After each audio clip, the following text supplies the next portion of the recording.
No, your claw grabbed and you're in good company. Bill Bailey, Phil Jupitus, Claudia Winkleman and Alan Davis join Sandy Toksvig for QI at 9, after some sights to remember. It's been a glorious week at Chelsea. And as the show draws to a close, we've got more from the best flower show in the world.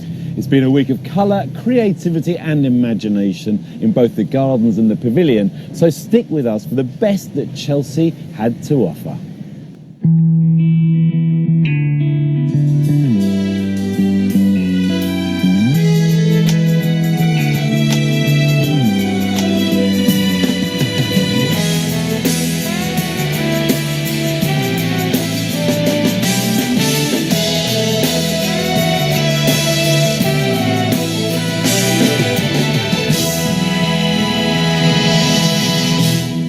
Hello and welcome to the RHS Chelsea Flower Show 2019. And it has been some week, hasn't it, Joe? Yeah, it's been a fabulous Chelsea, I think. I think it's been an exceptional one, and there are various reasons, but the simplest effect of that is everybody that I've spoken to, from visitors to the people exhibiting, designers and us, said it's just been enjoyable. Yeah, I don't know. It's had a really good feel. Yeah, it's had a lovely flow to it. Yeah. There's sort of, I don't know, not a lot of controversy. The weather's been fantastic. There's some beautiful plants. I think it's been a good season for gardening, and I think everybody is understanding how important plants and nature and wildlife is. So they come here, and it's a celebration of all those things, really, even though in a sort of stylized form. Yeah, and also, we have to all be honest that the world feels like it's in a bit of a muddle at the moment, generally speaking. So this is a retreat from that. It's a pleasant relief. And the other thing which I've really noted is the way that gardens and the whole zeitgeist of the place is focusing on health, mental health, physical health, the way that gardens are so bound up in that. And that's a joy to see, actually. It's fantastic. I mean, really valuing it, and investing in it, which is what we need to do. Also, there's just some great quality gardens out there, and Andy Surgeon's, it sums it up because there's a lot of green here, and there's that soothing nature of green, just lots of green plants, but the tapestry of plants he's put together is beautiful, I think, don't you? So good standard, good exhibits, people wanting to enjoy themselves, feel-good factor, it's going well. What's not to love? Exactly. Well, coming up from the RHS Chelsea Flower Show 2019, an event supported by M&G Investments. We'll be bringing you the best show gardens in all three categories. We look back at all the colour in the pavilion, both homegrown and from far-flung places. And answering more of your questions in Ask Monty and Joe. But first, these gardens don't just pop up here. Only a few weeks ago, this 11-acre site in the Royal Hospital grounds was all grass. Then the Chelsea Flower Show came to town. Sophie followed all the action.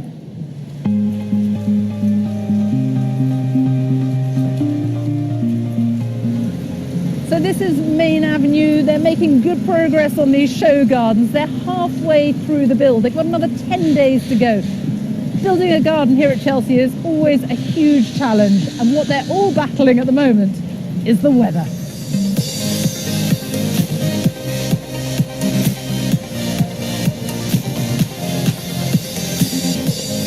This is my first Chelsea, and everybody's around us is getting a little bit frantic.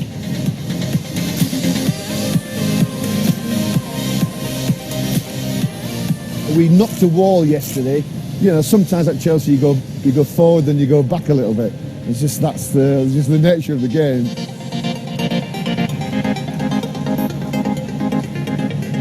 So this morning I got up at 3:30. It feels like bedtime to me at the moment. I have no idea what time it is, but I feel like I should be hitting the sack quite soon. Difficulty, I think, is going to be the planting, because we're planting, as you can see behind me, on a very steep slope. And this morning it was all mud.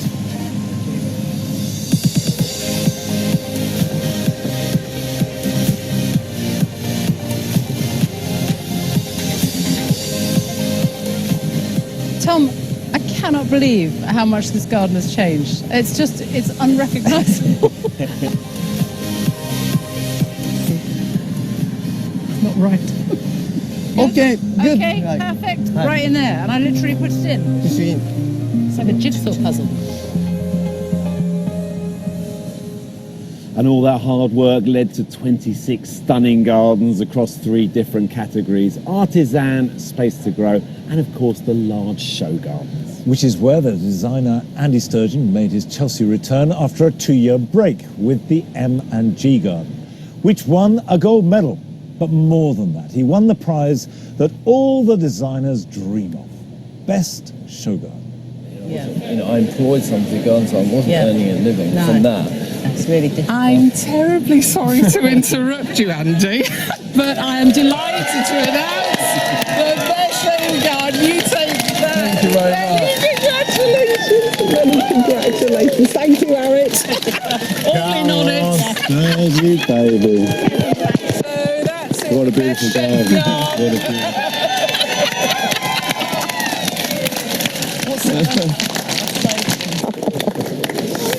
Oh, Thank you very much. so lovely. That's a relief.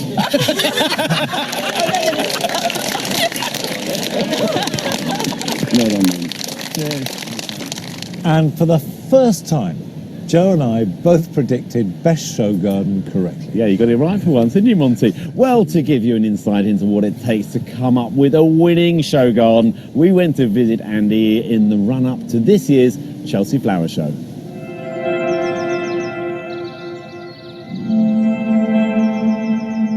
I've always been obsessed with plants. I'm absolutely passionate about them.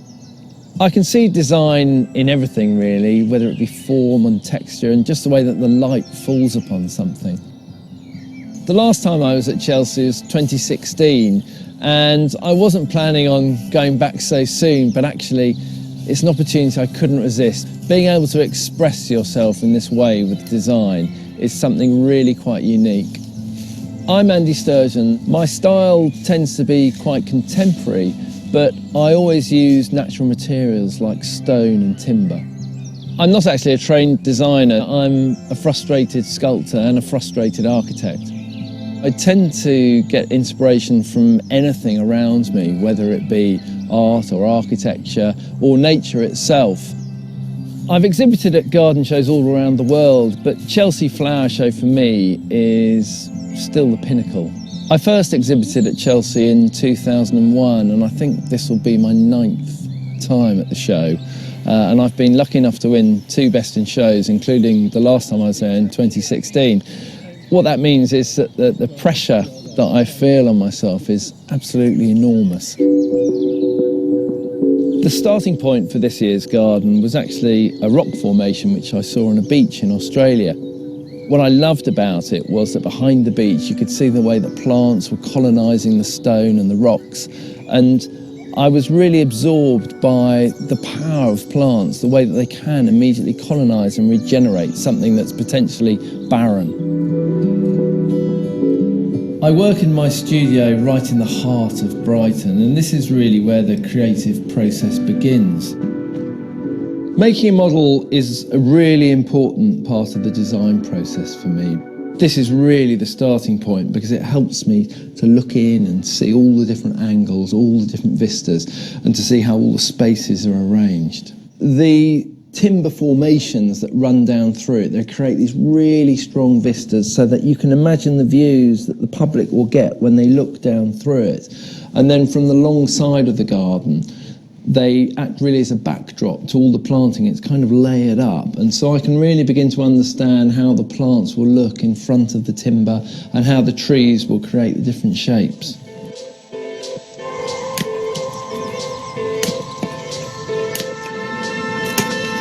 I first met Johnny Woodford more than 20 years ago, so when the idea of this garden came up, he was the obvious choice to collaborate with. He tends to work in wood, and he's really taken the idea and turned it into something quite spectacular. So that's good where you've cut right into it like that. It's really dramatic. Give it more depth. Yeah. So how long do you think this oak will last then? Well, I think it lasts forever. I mean, there's no sapwood there, and the burning process will give it more longevity. Each time I see it, it's turned into, it's taken another leap forward. It was tricky to start off with, but the oak was kind of in control, and it took seems like weeks before I started to boss the wood. Yeah. I remember there was a kind of a moment where suddenly it all made sense, and it was It's all when starting. it's when I started putting vertical cuts in. Yeah, when you start getting angry with it.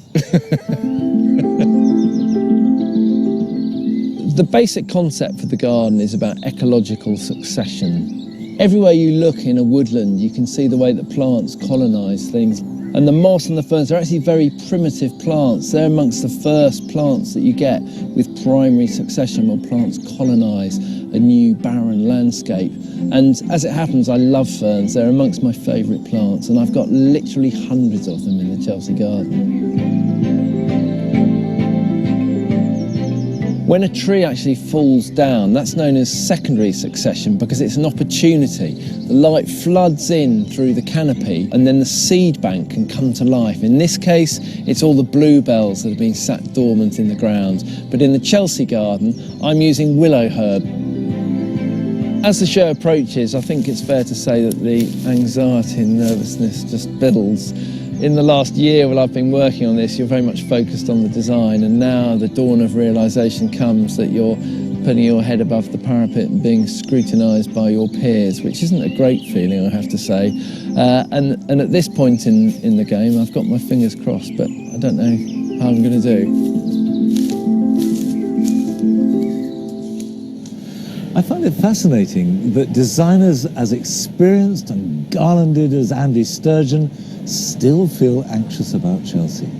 And it seems especially being scrutinised by his peers, which perhaps gives you an insight into his reaction to winning Best Show Garden. Well, I caught up with him immediately after to find out how he was feeling. Andy, congratulations. Fantastic achievement. You made me look good because I got my prediction right. Did you put any money on it, though? No, we're not allowed to put money on stuff like that. How are you feeling now? And what number is that? This is number 3. Yeah, number 3, which I'm pretty pleased about. Well, I can retire now.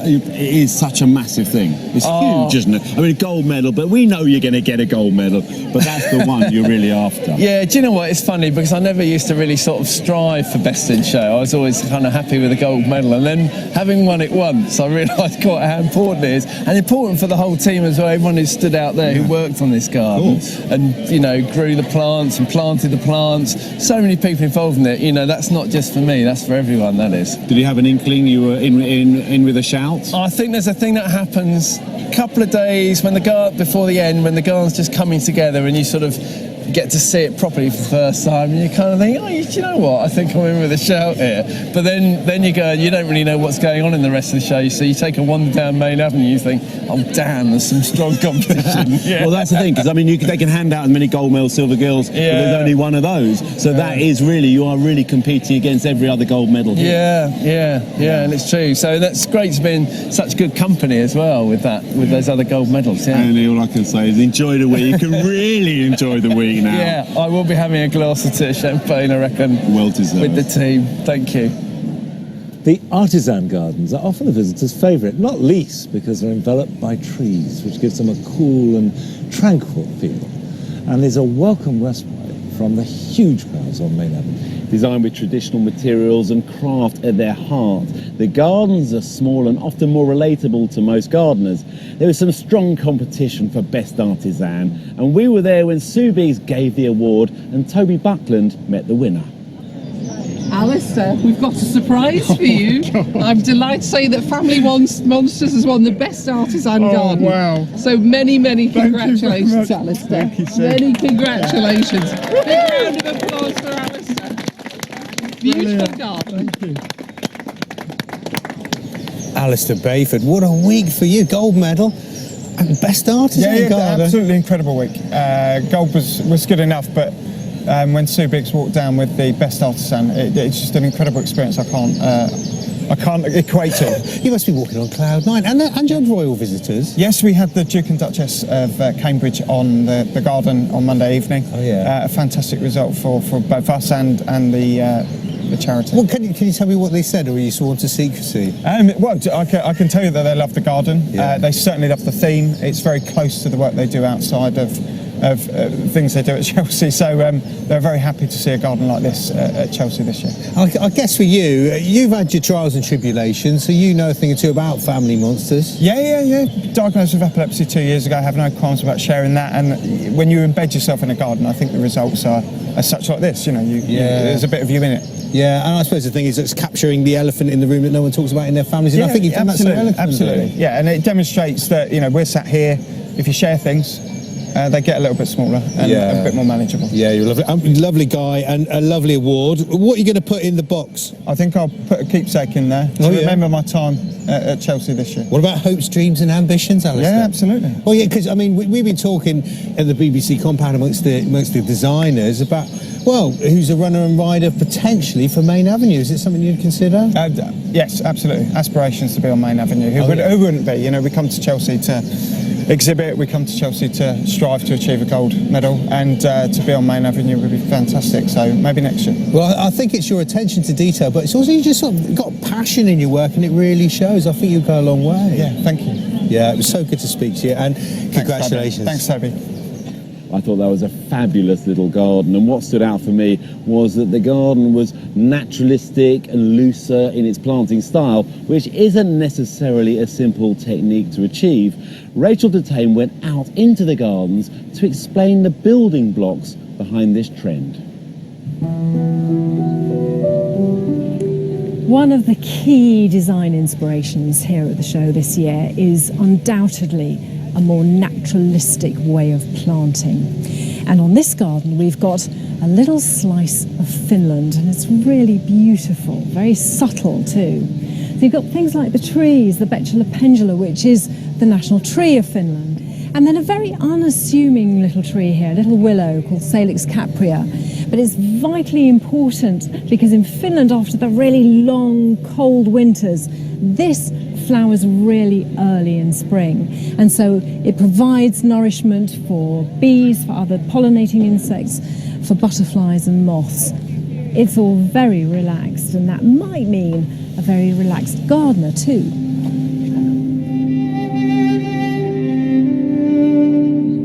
I think this garden has so many planting ideas that we can borrow if we're looking for a sense of naturalness without wanting the whole garden to descend into wildness.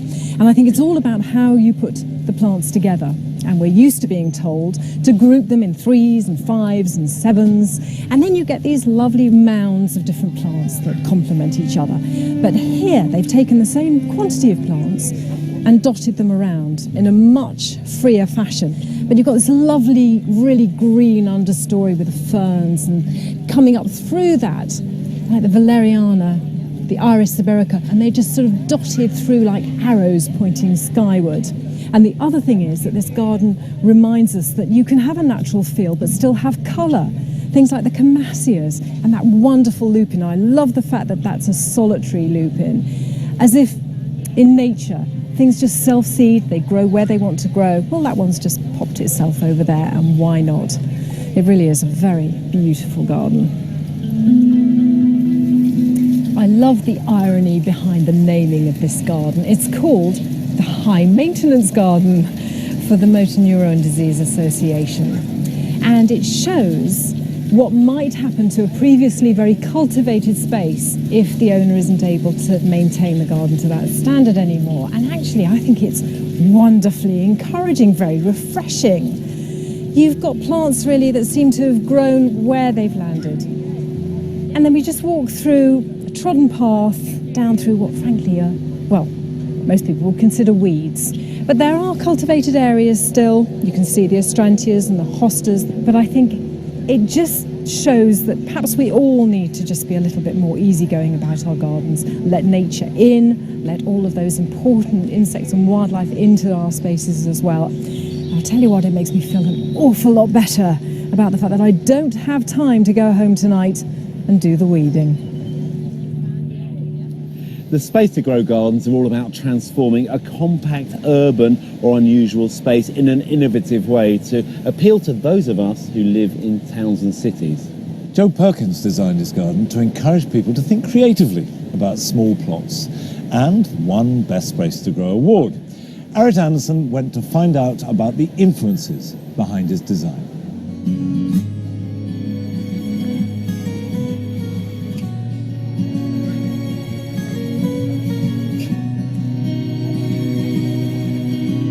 You can kind of guess where I am, but tell me specifically where you designed this garden to be.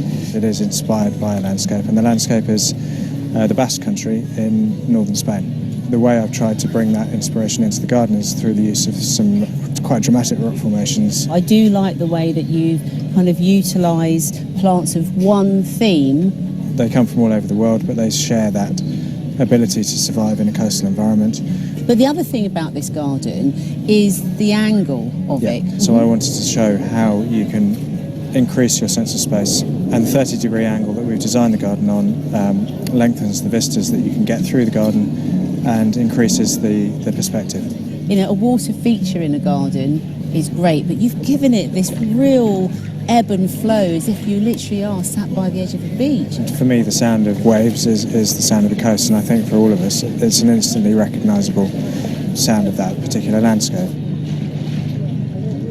How have you managed to sort of tease out the sort of personal inspiration that you had? I think the thing that if you can take an idea that really matters to you and you can apply that idea through every element of the design, do that with whatever it is that inspires you, you can make a small space really full of meaning, you know. Well, I think it's really lovely that you have taken that personal detail and then displayed it into a garden, and a show garden as well, so well done. Thank you very much, Eric, that means a lot to me.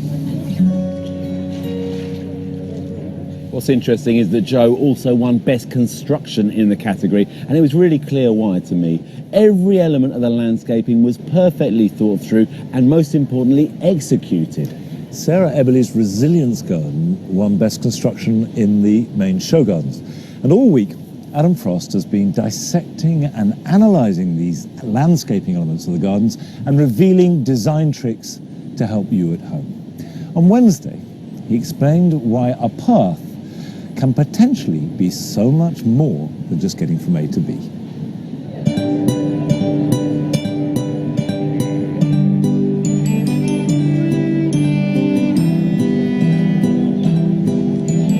Paths play a massive part in how we experience our gardens. They really do. If you imagine you're walking through a woodland and it's got no path, your head straight away drops to the ground. But that same woodland you cut a path through, your head comes up and you start to engage in that garden. What's interesting here as well is the path is not that wide, so it controls the speed that you move through. The space, it slows you, so you really enjoy this planting. That's why paths are important.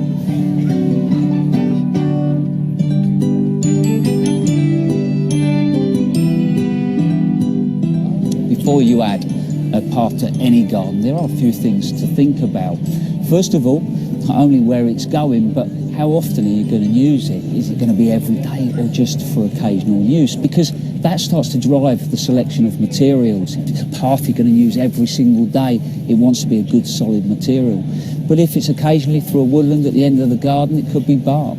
Really quite simple. But then after that, what conditions is it going to move through? Is it going to go through hot, sunny areas, or is it going to be somewhere that's shady? It could get slippery through the winter, so using a really smooth surface could be dangerous. So you would go for a more textured surface. Whereas actually if it's a hotter, sunnier area, you wouldn't go for too lighter colours because that might bounce the light about, so that would tone down the colour of that material. So before you add your path, just really sort of think about what you want it for.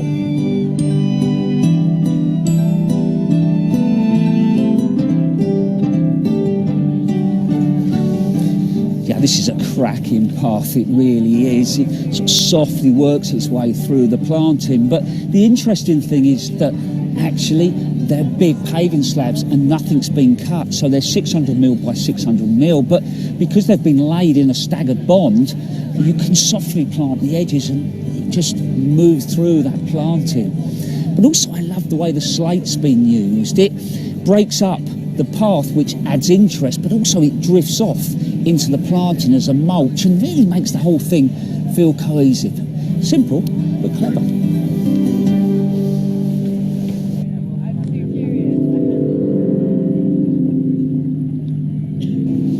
this pathway really caught my eye. As a designer, sometimes slopes are difficult to deal with and they become problematic, slippery, dangerous to use, especially for wheelchairs. But here, it's just a simple steel grate that's put on a series of pillars.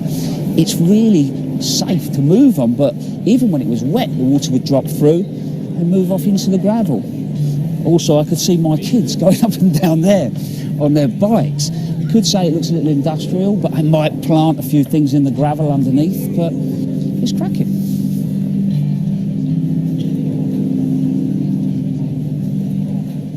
Now, we've got your questions. Ask Monty and Joe, so far away. We've got a bumper edition we today, have. Monty. We've got lots today. Okay, Joe from Rettendon, please can you tell me why the Duchess of Cambridge's garden was not entered into the medal category? In your honest opinion, what medal would you say it would have won? It looks amazing. It's a wonderful garden, but it is not a show garden because every year the RHS have exhibitions. And they've got Tom Stewart Smith has done one in the for Bridgewater. Exactly. And really it's a question of the RHS displaying their wares, and they're paying for it. They can't judge it as well and award themselves a medal. Now that would be seen as a bit of a fix. In terms of if it was a show garden. Yeah, it's hard because it's been designed not as a show garden. From the outside there's lots of trees sort of packed in, which creates a sense of mystery, which makes you want to walk into it. And there's lots of elements within, so sort of the spatial differences. And there's a tree house. There's a lot crammed in a large show garden. It would be designed differently. Yeah. So it's very hard to say. It's a different brief. Alison Oliver asked, do the exhibitors have a deadline to clear and vacate? Yes, I know this one. Thursday. They've got to be all of those gardens, 3 weeks in the build, 1 week here, and they've got to be out of here by Thursday. It's incredible. It is mind-boggling. It is. It's incredible. A lot of work. And it's also really sad taking your own garden down. Arnie Gillingham, what's a Chelsea design trend from years past that you're glad to see gone? Well, certainly, I can tell you, crushed glass paths. Yeah, crushed CDs as well. Yes. Sort of those sort of plasticky materials always look weird. I think any of those sort of artificial materials to try and jazz up landscaping instead of natural materials. Yeah. Has the Chelsea cough returned this year? Chelsea cough. It's from the plane trees up there, isn't it? One of those little seed balls. I never get hay fever, but it gets me every time, every Chelsea. Now, still to come from the RHS Chelsea Flower Show, an event supported by M&G Investments. Carol Clark looks at some of the exotic plants on display. Sorry, it's just got me there. And a look at one of the most powerful gardens that stopped everyone in their tracks. But first, the Pavilion has been packed full of scent and colour all week with over 90 exhibitors. The new varieties are often what make the headlines, but the old favourites are the ones that visitors just can't get enough of year after year.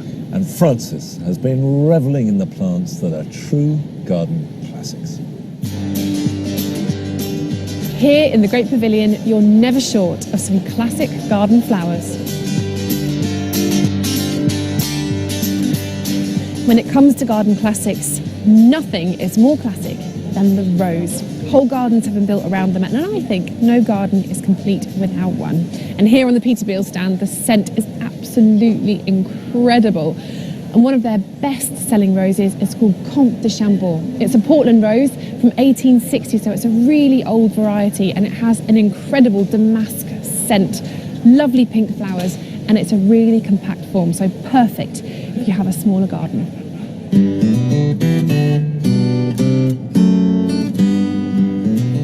Chelsea is always a showcase for some amazing spring flowers, but for me, a quintessentially classic spring flower has to be irises. They're so varied, but here at Todd's Botanics you can see the flag irises at their best, from the lovely deep purple of the sable through to the palest yellow of Benton's primrose and everything in between. It really is a varied flower.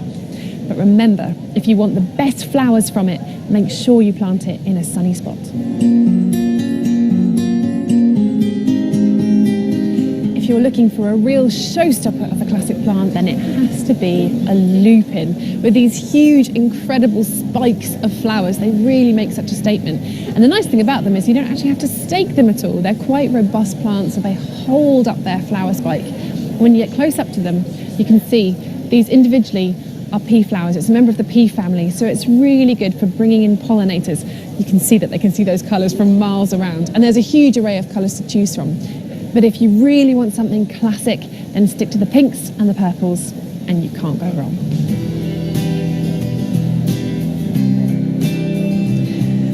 perennial favourite of mine and looking its best in spring, and therefore here at the Chelsea Flower Show, is the peony. The Binny plant stand is absolutely brimming with incredible specimens. Red Charm is a classic. It shows all the classic signs and things that we love in a peony, from the big, lovely round red buds to the beautiful open flowers. People often worry that peonies can be a bit challenging, but there are 3 golden rules to having lovely big flowers. Firstly, keep them well watered between April and September. Even when they finish flowering, they're forming next year's buds, so that's really important. The second rule is never plant them too deeply. They like a little bit of sun to bake them so that they'll flower well.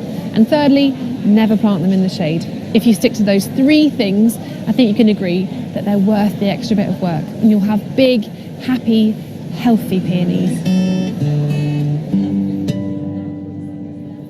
At the other end of the spectrum are the exotics, with some exhibitors travelling across the globe to bring us a taste of warmer climes. So who better to give us a tropical tour than our very own exotic, Carol Klein.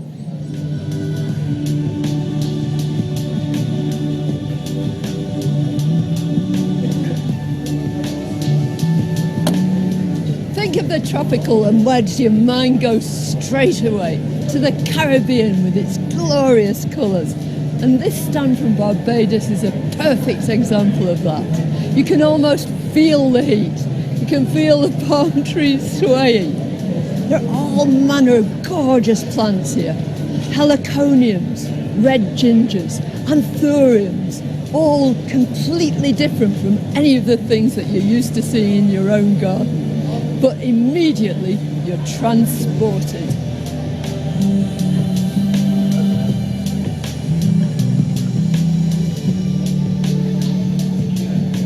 Conners have to be the go-to plants if you want to create a tropical effect in your garden. For a start, it's these huge entire leaves, often in dark shades, burgundy and wine.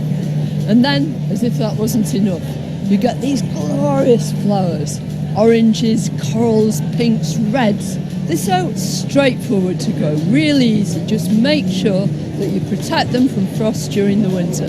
Dig them up, bring them in the spring, get them going again, and feed like mad all the way through the summer.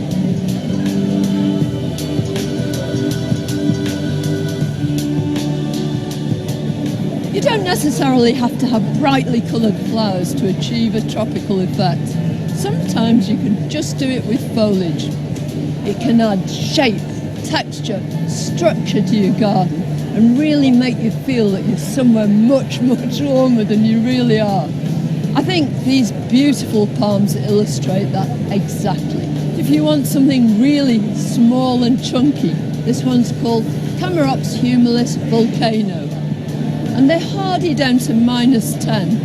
With a straightforward, simple plant like this, your garden can change from a cottage garden to a perfect tropical paradise.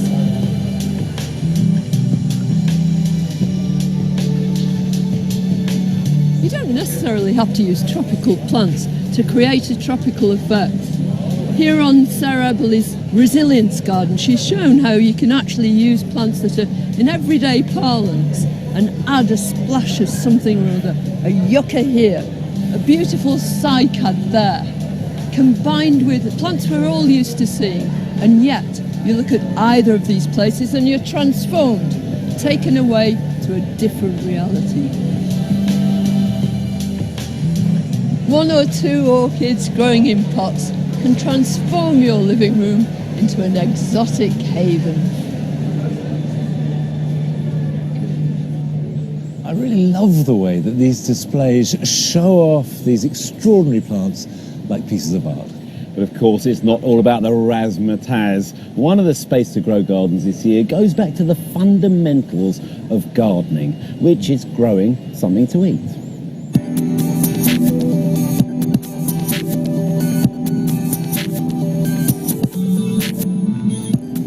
Elaine, your garden is looking absolutely superb, and I understand you've got a very well-deserved gold. Thank you. Yes, I'm thrilled to bits about the gold. I wasn't sure how the judges were going to react to this one, I must admit. I'm very glad that they understood the scheme and they really understood what I was trying to do here. This garden really is all about food and what would be grown in Zimbabwe for food. So yeah, I'm thrilled, absolutely thrilled. Oh, well, it's worked brilliantly and conveying a great message. Now, I notice certain key plants around the garden here, Yeah. of course, are grown widely in southern Africa, Yes. but can be grown in Britain as well. Yes. Particular interest to me is the hibiscus you're growing Yes. back there. Can Yeah. you tell me a bit more about that? The calyx there is bright red and they use it to make tea with, and also they can use it to make dye with, so it's got a double interest there. And I notice as well Colocasia esculenta, for example. Yeah, the colocasia, they use the root of it as a staple food as well. Now, I know one of the problems with growing crops in Africa is that people have relied long-term on things like sweet corn, maize or mealie-pup as it's known. And that 20 years ago had really quite low nutrient levels. But you're growing a much more evolved form, aren't you? Yes, the maize here is one of them. This has been vitamin A enriched. We also have vitamin A enriched sweet potatoes and zinc enriched beans, which I saw growing in Zimbabwe. So that was a real experience, yeah. Now, I spent several years living and working in southern Africa, and I have to say what you've created here feels incredibly accurate to me. But I think we need to ask an authentic Zimbabwean. Clara, just here, you've been involved with the project. Does this feel like a little piece of your homeland? I'm very happy because Ghislaine has managed to bring our Zimbabwe we know here in London. This is the true reflection of what we have in Zimbabwe. And of course, Africa's greatest resource is the sunshine. And I notice you've got a solar panel going on back there. What's that for? What do you do with it? We use the solar-powered pump to draw water from the underground, be it from the river, from the wells, from the swamps, from the springs, because we don't have much rainfall throughout the year. So this is one of the techniques we use to get water. So it's a great way of ensuring that you've got a sustainable source of water. Now, I notice over here a different technique being employed. This, of course, is crop rotation. Can you tell me a bit about how you do that? We do crop rotation as a way of enriching the soil, as a way of getting rid of pests. Also, fertilizers, they are very expensive. So crop rotation is a very efficient technique to apply and use. Now, I must say, this whole garden feels absolutely fantastic to me. It's pulling off a brilliant message about these sustainable practices. You've got a gold for it, absolutely well deserved, and congratulations. Thank you so Brilliantly much. done. Thank you. Thank you. I love that garden.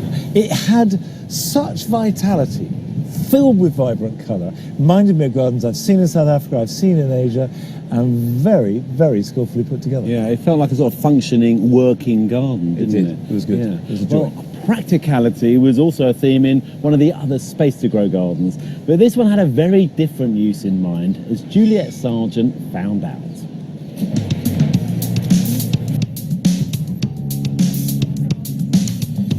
This is the Montessori Children's Garden, which has a really clear message of a love of the outdoors and a love of learning. The children are just able to run freely and play as they want to. And this wall is completely edible, so they're allowed to just look at the textures, smell the leaves. That's a lovely time. Everything in this Montessori garden is about child-led learning.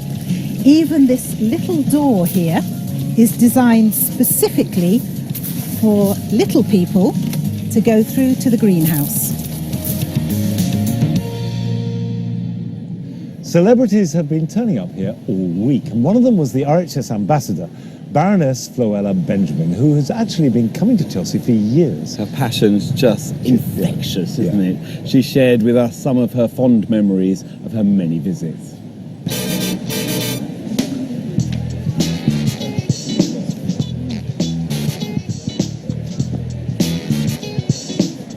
I've been coming to Chelsea for over 30 years, and I often used to bring my mum with me.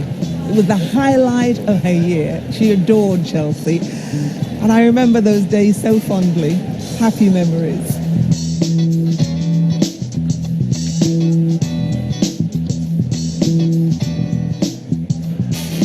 My mum was a natural gardener. She could grow anything. She could put a twig in the ground and it would grow. And back in Trinidad, she used to grow these kind of plants. Bird of paradise and thorium lilies, these exotic flowers that used to be in our garden. And I remember them so clearly. And whenever she came to Chelsea with me, she would reminisce about growing these flowers. They're so beautiful, aren't they, Flo, she'd say.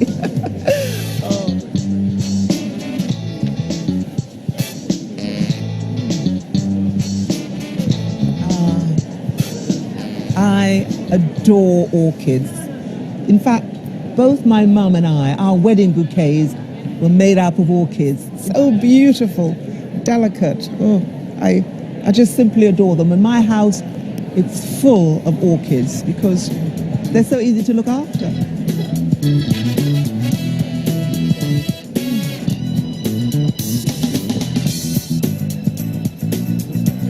My mum introduced me to herbs and spices, and there's a wonderful array of herbs here.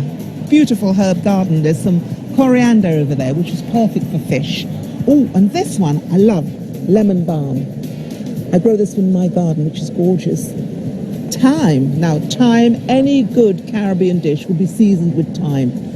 Chicken, leave it to marinate for about an hour or so, and that's perfect. That's what my mum used to do. That's what she taught me. And over here, mint, fresh mint.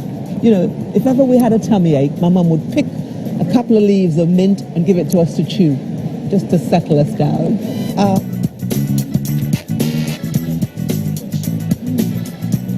My mum's garden was full of rose bushes. She used to love growing roses.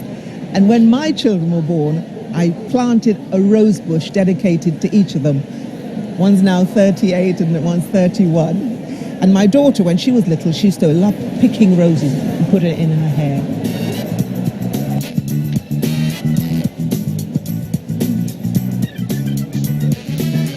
I adore coming to Chelsea each year. I'm surrounded by happy memories, plant memories, thinking of my mum, my children. Here's to many more wonderful, gorgeous years coming to Chelsea.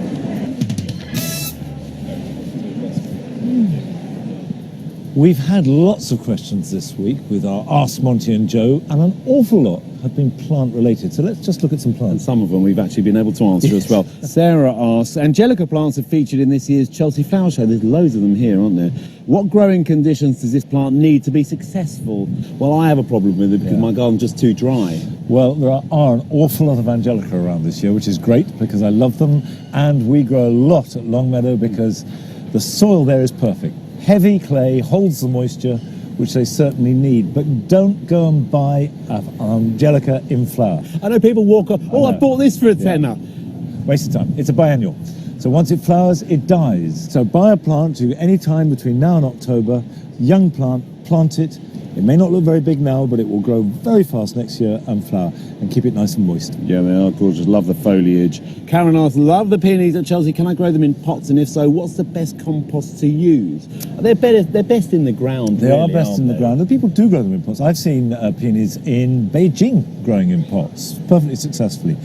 But you just need... showing off now. There is an element of showing off. I had to get that in. but they do need... The reason why they don't work so well in pots is they mustn't dry out. Yeah. So you need a compost that will retain water, bark-based. If you can add leaf mould or something like that. So ideally rainwater, and don't plant too deeply. Well, if you're planting herbaceous peonies... That's the one I'm talking about. Don't plant them too deeply. If it's a tree peony, you need to sink the graft down below the soil. Chris McGee asks, what plant in the Great Pavilion would you like to take home and plant in your own garden? I saw on the Plant of the Year, came second. Yeah. Carol covered it. Beautiful new Digitalis Firebird.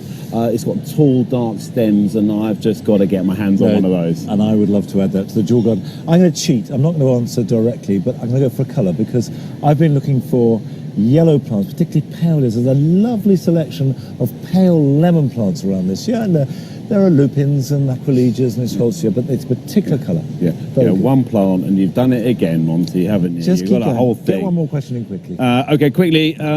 Celia wants to know about the little orange flower. This is a lovely, Geum Mai Tai. Yeah. Gorgeous, isn't it? Beautiful flower. Yeah, and Geums, again, slightly damp soil. It'll do better. Well, one of the big garden trends this year has been trees and woodland planting, which has meant there's been lots of inspiration for planting underneath them. Mark Lane went out to discover some new ideas.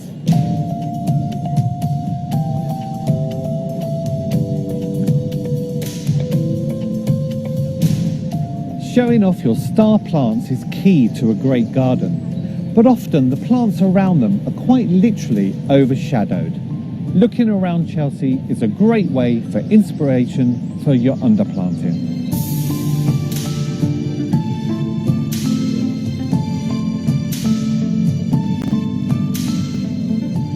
Here's a great example of understory planting for different soil conditions, such as damp shade, dry shade, as well as dappled shade. Here we've got a really lovely ensemble of Regerzia podophyllum, Farfugium giant with those really shiny leaves, and the wonderful filigree leaves of Aruncus horatio. 3 plants, different leaf shape, but really, really beautiful. For dry shade, why not try Descampsia cespitosa, which is a wonderful grass which is really airy, and Smyrnium perfoliatum with real acid green flowers. So if you've got a tricky situation at home where you've got damp or dry shade, then use these plants and they will work a treat.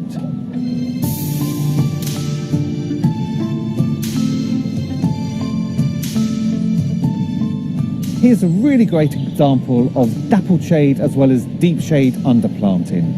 If you've got a spruce or a really deep canopied tree, then why not try Tiarella Spring Symphony or Gallium odoratum? And also, don't always think about plants. Use a really lovely feature rock. It will set the greenery off. And where the light just comes through a little bit more with the dappled shade, then why not go for Digitalis? Here we have Digitalis Snow Thimble.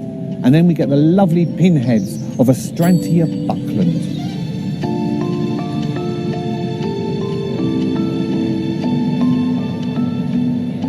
When it comes to ground cover plants, Alchemilla mollis really is a good doer. Here is a really lovely variety, Alchemilla serracata Gold Strike. The leaves are more serrated and the flowers are bright yellow. Plant Alchemilla underneath roses and they'll actually hide their bare knees and ankles. And also, when you think about those beautiful purple round allium heads, the leaves are always quite tatty. So by planting Alchemilla all the way around them, you actually disguise them. Therefore, Alchemilla mollis, a perfect plant for undercover planting.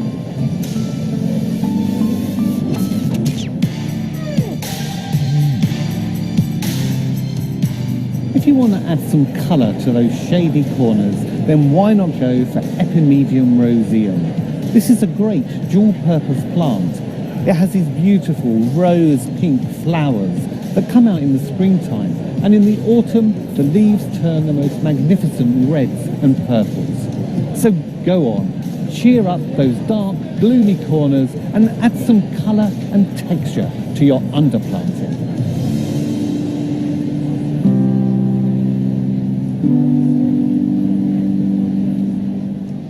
We spend most of our time here at Chelsea looking at individual gardens or even individual plants.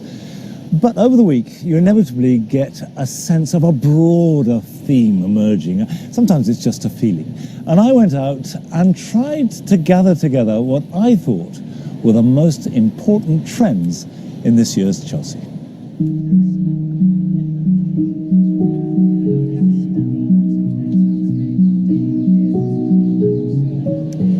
There are 2 distinct colour trends, I think, rather than themes, that I'm noticing this year, and I think they're very significant.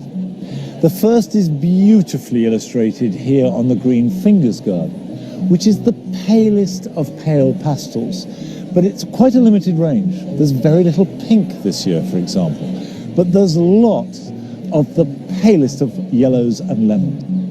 And it seems to me that they are part of this search for purity, for some kind of peace that lies in an untouched, unthreatened world. And on the other hand, we're seeing very rich, dark colours, dark burgundies, deep purples, and they seem to reflect the colours that pick up the resonance of life in what is, quite frankly, an uncertain world all around us. And the curious thing is there's very little in between.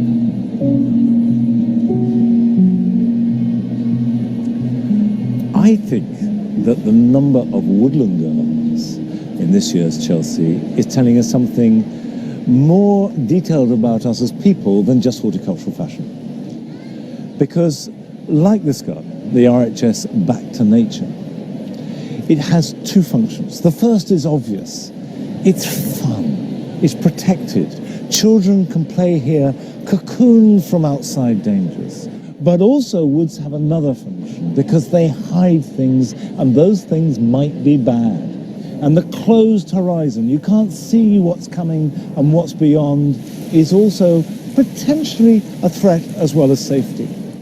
And that seems to me to represent a lot of the thoughts about the world we live in, which is troubled and confusing and uncertain, as well as the aching desire to make the very best of life. I remember clearly that 20 years ago at Chelsea, there was a garden that was very naturalistic in the way it was planted, and everybody was talking about it because it was exceptional. Now, you won't find a single formal garden in this year's Chelsea, but you will see lots and lots of very loose naturalistic planting, like this one here, the high maintenance garden. Brilliant, absolutely superb, and looks as though nobody has touched it for years. But it has a purpose, and it tells us something. Because this style of planting is geared towards including as much wildlife as possible. And we now all know, or at least should, that our gardens are not just for us. They are to be shared with as many other creatures as possible. I think Chelsea is doing an awful lot to make people aware of the natural side of our gardens, and thankfully, it's happening more and more, which is fantastic. Certainly. Now, you've got some more questions. Oh, it's a bumper hashtag Ask Monty and Joe. You know, really putting us through the mill here. Chris asked if you could only grow one plant on a virtual desert island, which plant would each of you take? I would take this. You made a romantic gesture towards your wife. I named an iris after my wife, Kathy Swift. I would have to take that with me. Well, there is a pelargonium called Sarah Dawn, but actually, I think as long as this desert island was in the northern hemisphere but a bit sandy, I'd take an oak tree. Because that would Are you going to get that over there? A little one, and it would grow, because you would have masses of wildlife attached to it, and when I die I could be buried underneath it and I could become an oak tree. Oh, it's fine. It's good. It's good. Well, that's a good thing. Okay, Anne asks, can you give us one top tip this weekend? Love Chelsea, but can't do without jobs for the weekend. The minute I get home, I've got to water my garden. It's been so dry in London. I've got a water bucket, it's full of water. I'm going to go out and I'll probably have a beer in one hand and a watering can in the other. Well, I will see the dogs and go for a walk with the dogs, and I'm trying to unwind. But if you want a job for this weekend, plant out your tender plants, whether they be annuals like sunflowers and tithonias, or cannas or dahlias. Chelsea's over, risk of frost has passed, get them in the ground. That's very good advice. You should present garden as well, Monty. I'd say you should, you might be up for that job. Now, a couple of presenters have been asked why they've been out and about. What's your behind-the-scenes highlight of 2019? For me, the emotion this year has been incredible. Just seeing Michelle Brown, who was in floods of tears before she got her silver gilt, and just burst into more tears, if that was possible, after she got it. And I just connected with that moment. It was such a joy to be there. Well, I can't match that, but actually all week I've had the opportunity to interview really interesting people. And when the interview's over, most of the time I've had lunch with them and talked with them a little bit more, and that has been such a privilege. I've loved that. Well, we spent much of the week focusing on the show gardens, but there's also another garden here at Chelsea, right in front of the impressive facade of the Royal Hospital. It wasn't judged, it didn't get any awards, but it had great impact. John, you've created something, I mean, it's so atmospheric, this space here, and I mean, there's layers of symbolism running through. But just run us through some of those ideas that build up this garden. The first thing we talked to veterans about was what they wanted in their garden, and really it was water, it was the sea, it was the fear of drowning, it was the struggle off the beach, and I wanted to create drama with the waves and then have these dynamic sculptures with the struggle of these young kids trying to get off and so powerful. I mean, that is so powerful on this side. And then over here we have all this lovely thrift. I mean, it's beautiful thrift, but what does that represent?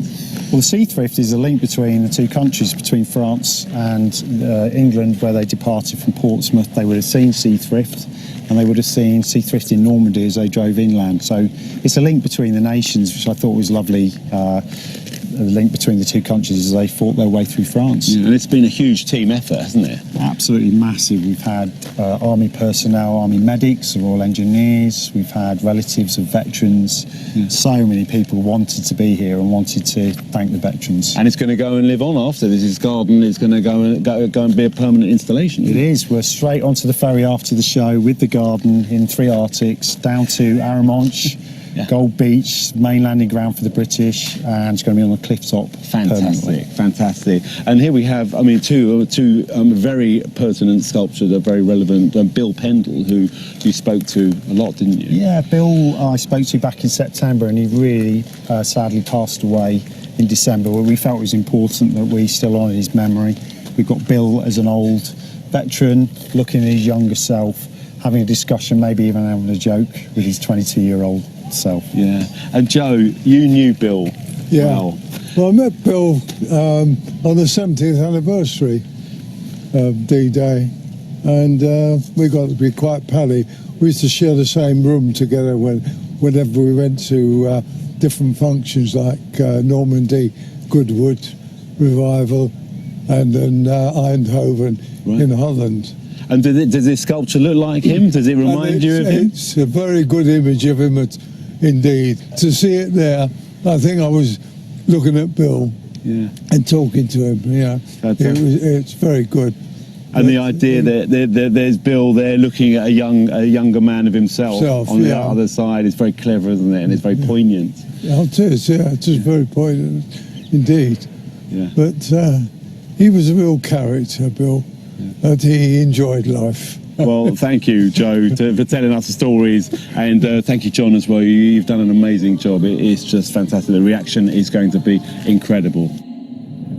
On Monday, there was a tribute to all the veterans of World War II.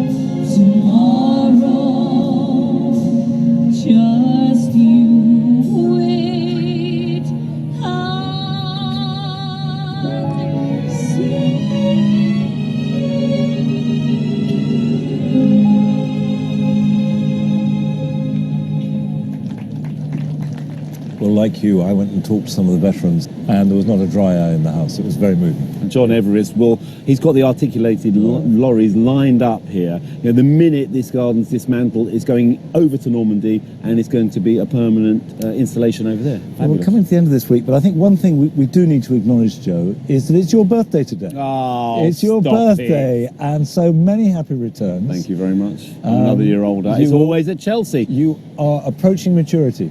Yeah. Make the most of it. It's always weird, you know, because for the last 19 years I've been presenting the programme here, so I'm always having my birthday at Chelsea. And what better place there is to have. Well, I hope you go and have a really good evening. Thank you. There we are.